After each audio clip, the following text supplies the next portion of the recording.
Tuk, tuk. Tuk, tuk. Otrenované mám, čo som chcel, i keď posledné 3 týždne ma trošku pobolievalo lítko, čiže musel som trošku zvolniť, ale verím, že v Košiciach to bude OK.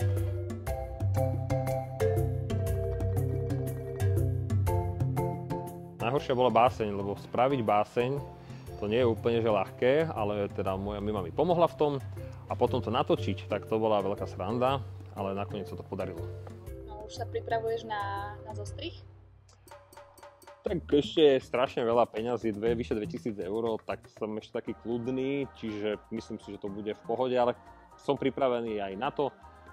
Moja mama mi povedala, že ma bude ľúbiť aj holohlavého, takže ak sa chcete pridať k tomu, aby som bol holohlavý, aby ma moja žena, môj syn a všetci vlastne z okolia videli holohlavého, tak sem s tými vašimi peňažkami a pomôžete Danielovi.